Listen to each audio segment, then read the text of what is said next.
earnings conversation with the management of Happiest Minds Technologies. They came out with a quarter I mean, which about near 6% top line growth, slightly over 6%, 6.5% bottom line growth as well. Not too much of a deviation in margins, about 100 basis points slip, and of course I'll ask them about that. But more importantly, it gives what you could consider a strong exit to FY22 as a year.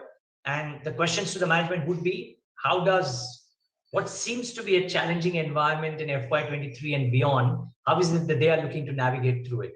Venkatraman, Narayanan, and Joseph Anantharaju joining. Gentlemen, both of you, good morning and good evening respectively. Venkat, can I start with you? Steady quarter, I presume. Maybe margins slipped a little bit. I reckon it could be on account of some bit of wage pressures as well, as most of your peers have had to face too. How would you sum up the quarterly performance and the exit into FY23? If you look at it only purely on a quarterly basis, it's a repeat of what we did in Q3.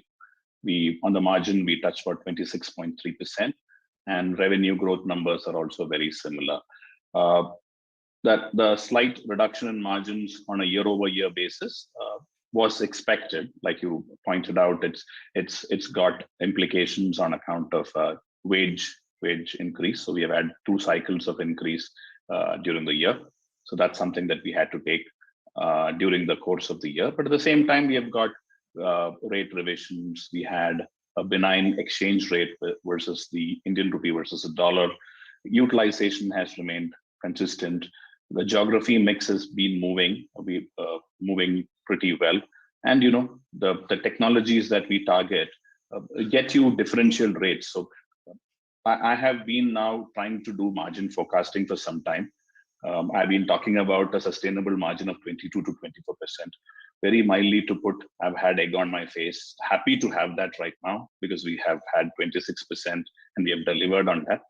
But I'm realizing that this whole aspect of margin forecasting is becoming very complicated. It's no longer 3 or 4 variables. The variables have become far too many.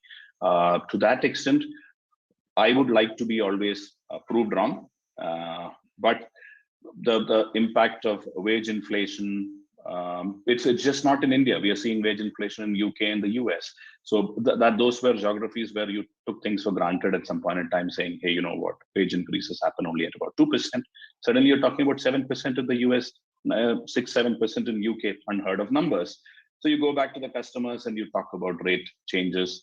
How can we negotiate rates? I'm not saying that our business is inelastic, but there is always scope to go talk to customers. Second is, customer is moving from technology A to B. So you have created capabilities in technology A. Suddenly there is, let's say, Web 3.0. You need to find people there.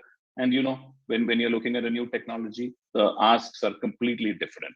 So then you go back to the customer and talk about rates. So you see the number of puts and takes on margins right now is so complicated, it's almost becoming equivalent to a weather forecasting model, Neeraj. So when you say it slips by 100 basis points and you ask me for a rationalization of that, I actually, to be very frank, beyond a point, we are not able to figure it out. So we are happy that we could repeat the margin performance of the last quarter. And last year we were pretty high because of the COVID pressure. There were so many write backs. You didn't know that, and credits, but all of them are coming back to hit us right now. Travel is picking up. Travel costs are very high today. You must have read. You must have seen how ticket costs have gone up, and you don't get travel people. Forget about IT services guys. You're not getting travel consultants today to help you book tickets. So the problems are varied. And if you put all of this together, I'm actually grateful that we have been able to maintain those margins, and looking forward, let's say a couple of quarters, looking to maintain it while holding in the back of my mind that 22 to 24% and hoping to be proved wrong again next quarter. And I'll be happy to say the same thing again to you next quarter, Neeraj. Sure. Okay, a fair call. Let me get Joseph in the conversation as well. Sorry, Joseph.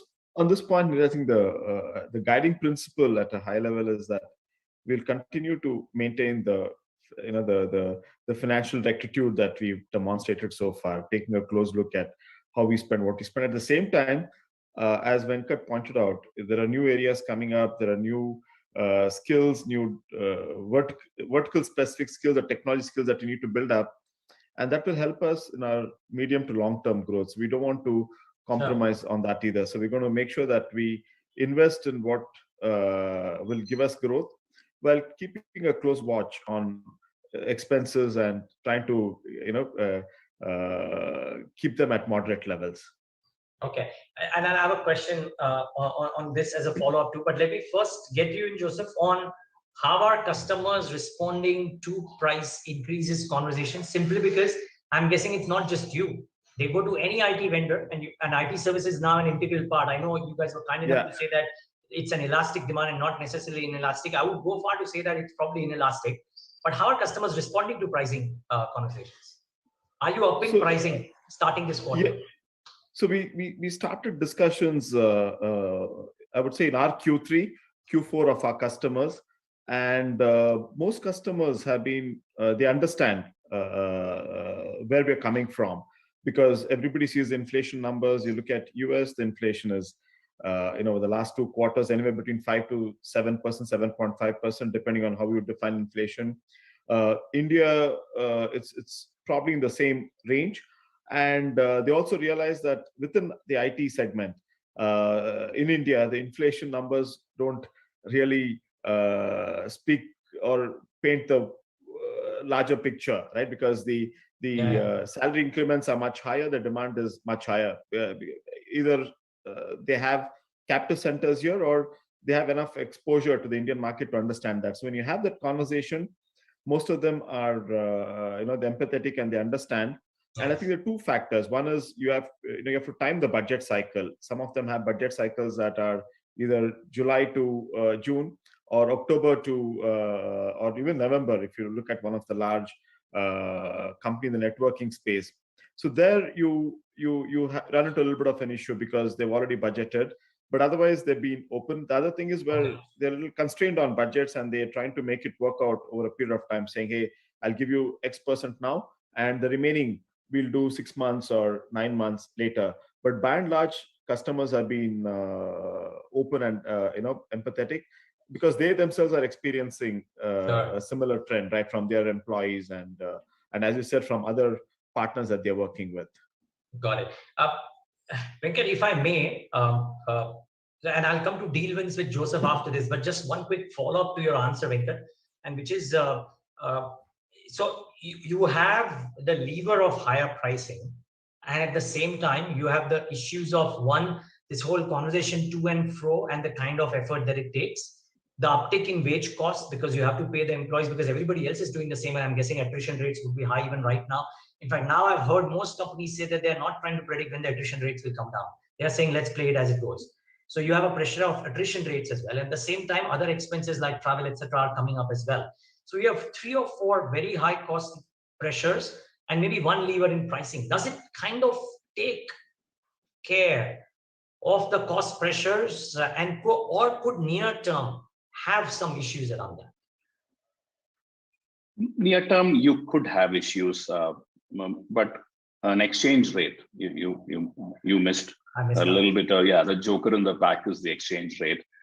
We were all thinking that the rupee would strengthen. Suddenly it's gone south. So to that extent, you get some relief. It may that obviously then gets rolled into your price increase request when you go back to the customer. So even though temporary, it gives you a little bit of relief. But you're right. It's only rate increase, and on the positive side, you don't have too many other than rate increase. But in a digital company, what you have is the mix of skills. So when you talk about Web 3.0, you suddenly are getting rates which are completely out of what you normally were used to getting. For, let's say, cloud migration was at a price X. I'm using Web 3.0 because that everybody knows that that's a new technology. It can be even an upgrade of the current technology. So when the requirement is as such, you get definitely distinctive rates, which is what Joseph and the other BU heads are able to command as a rate, premium rate from the customer. So to that extent, we are able to defray some of these costs. Great to know. One more factor, Neeraj, that probably helps Happiest Minds more than the others are percentage of freshers or the campus recruits. And we've done so far. The last 3-4 years we've done more of finishing schools, bringing people in. That percentage is quite low for us, and to the extent that this year we are being more aggressive on our campus hires and bringing in more of freshers. It gives us a little bit more of play, the bulge management piece. But again, we'll be very careful to make sure that that the overall bulge that we have, we'll be able to deliver on what our customers expect from us. There's a little bit of leeway probably that we would have out there. Okay. What about the nature of the deal wins, gentlemen? And any large wins, or even if you can tell me, I see very how do I say? I see a dichotomy in the conversations that I've had with IT services companies, the traditional ones, wherein some are saying that deals are very short tenor in nature, and that's the nature for the deal wins right now. Whereas there are 1 or 2 or 3 who are getting fairly large, long tenor deals as well. But that's a slightly minor percentage. So what is the nature of the deal wins for you guys? So, if I look at it, first I'll address it at a broad level, Neeraj. If you look at the deals that we've had 13 new logos during the quarter, and it cuts across all geos. I was just taking a quick look at it. We have 4 in US, 3 in Europe, 2 each in India and Middle East, and 1 in Australia. So that way, across geos, it's quite spread out. Again, when I look at it across verticals, there's a good spread. Maybe you get 2 or 3 in a certain domain, but it's not like we're getting 50% from a certain domain. So to that extent, it's there's a little bit of mitigation built in, and it's also encouraging that it's broad-based, the demand. And in terms of this short nature and large lumped up deals, we've mostly followed a strategy of breaking in using one of the digital levers as a way of helping customers and breaking in and then expanding. And with most of our customers, you've seen our repeat business continues to be extremely high. But with many of the logos that we've broken in this year, what we're seeing is you start with a certain area of work, and then you expand, and it continues over a period of time. So how do you really quantify that? Would you quantify that? You're saying there is a renewal factor on short-term deals, not necessarily coming at one bunch at a point of time. Yeah, the customer starts with one area, and then they expand into other areas, not just renewal. Okay. Let's say you start with building a connectivity for a platform, and then you start doing analytics. You build a mobile interface to it, right? In some cases, you start with the discovery phase where you help them. And it could be $100,000, $200,000 a discovery phase where you sit with them and figure out what should be the roadmap and blueprint. And then you start implementation, it'll be much larger. And then you continue working with them.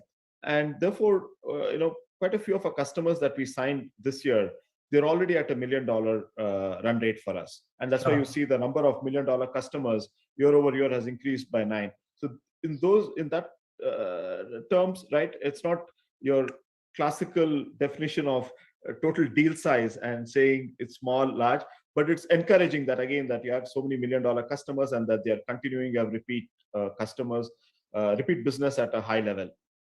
Okay, thank God. And maybe in the current situation, one should seriously think about getting into a very long-term digital deal and lock yourself in, because you don't know from a rate and pricing, from a rate and a pricing and a demand standpoint. Because the customer is not clear what he wants. So are we. We have to evaluate and figure this out together. But you sign a $5 million deal, and then you have things which need to be put in, which we have to figure out together. You could get yourself in a jam. Sure, I get your point. Yeah, imaginable.